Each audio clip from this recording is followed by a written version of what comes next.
প্রধানমন্ত্রী তো একবার এক এক কথা বলছে। প্রধানমন্ত্রী তো 2018 সালে একই সরকার যখন ছিল তখন উনি বলেছিলেন না কোটা প্রথা থাকবে না, এখন আবার আরেক কথা বলছেন, কয়েকদিন পরে আবার অন্য কথা বলবেন। উনি বলেছেন যে আমাদের পড়াশোনা করতে এবং এটা যৌক্তিক আন্দোলন হচ্ছে না। ঠিক আছে, ওনার কথা মেনে নিয়ে আজকে আমরা সবাই বাসায় চলে গেলাম এবং আমরা খুব পড়াশোনা করলাম এবং চমৎকার একটা রেজাল্ট করলাম। তারপর কি হবে? চাকরিটা আমাদের কে দেবে? পড়াশোনার মূল কাহিনী তো এটা যে শেষ পর্যন্ত কি আমাদের একটা চাকরি করতে হবে, আমাদের তো অন্য বস্তুর একটা জোগাড় করতে হবে। সেটা আমরা কেমন করে পাবো যদি কোটা প্রথার কারণে বেশিরভাগ মেধাবীরাই নিয়োগ না পায়? কিন্তু আপনাদের এই আন্দোলন সংগ্রামের পরেও কিন্তু হাইকোর্ট কিন্তু অলরেডি রায় দিয়েছে, তাহলে এই হাইকোর্টের রায়ের বিরুদ্ধে হয়ে যাচ্ছে না?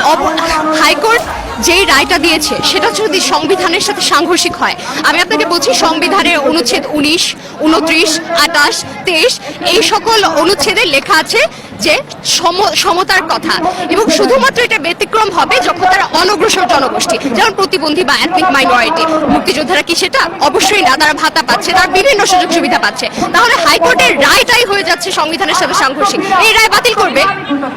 আন্দোলন দেখে হাইকোর্ট তার রায় পরিবর্তন করে না, কি বলবেন?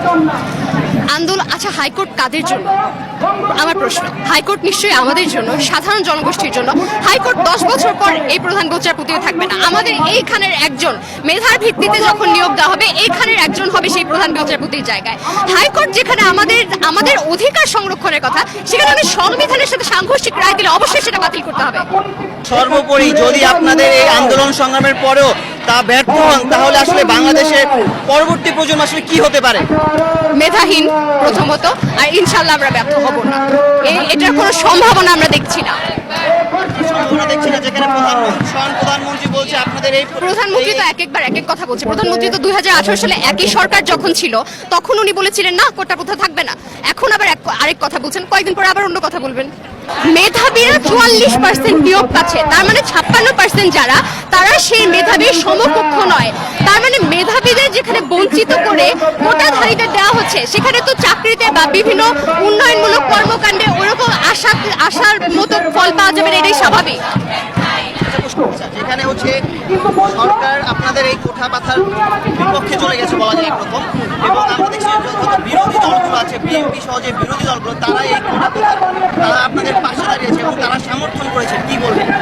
কি বলবো, ওনারা যৌক্তিক দেখেছে, ওনারা আমাদের পথে এসেছে, আশা করি একসময় সরকারও আমাদেরটা যৌক্তিক দেখবে। প্রথমত উনি যে বলেছেন যে এটার যৌক্তিকতা উনি দেখেন না, কেমন করে উনি এটার যৌক্তিকতা দেখেন না সেটার যৌক্তিকতা আবার আমি দেখি না। একটা চাকরিতে যদি 56% কোটা ভিত্তিতে নিয়োগ দেওয়া হয়, তাহলে 44% থাকে মেধাবীদের জন্য, এটা কেমন করে যৌক্তিক? সত্যি আমার মাথায় গোলায় না। আর আমরা চাচ্ছি যে কোটার সংস্কার করা হোক। কোটা সংস্কার আর পুরোপুরি কোটা নির্মূল দুটা এক নয়।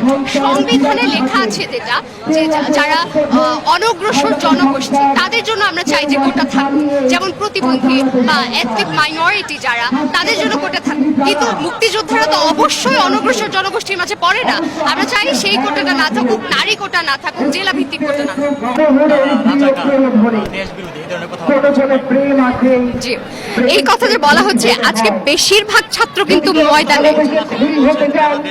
আমার মনে হয় এইটা খুব কম অংশের এটা দাবি, কারণ আমাদের আশেপাশে অনেকে আছে যাদের বাবা দাদা নানা মুক্তিযোদ্ধা ছিলেন এবং তারাও বলছেন যে না, নিয়োগে মেধাভিত্তিক নিয়োগ দেওয়া উচিত। এই যে মুক্তির রাজাকার, এটা খুবই উস্কানিমূলক কথাবার্তা, খুবই খোঁচা দেয় না মানুষ, ও ধরনের কথাবার্তা। আমরা চাই যে একটা সার্ভে করা হবে যে এথনিক মাইনরিটি অথবা যারা প্রতিবন্ধী তাদের জন্য, তাদের সহায়তায়, তাদেরকে অগ্রসর জনগোষ্ঠীতে আনার জন্য যতটুকু প্রয়োজন হয়, যৌক্তিক যতটুকু ততটুকু।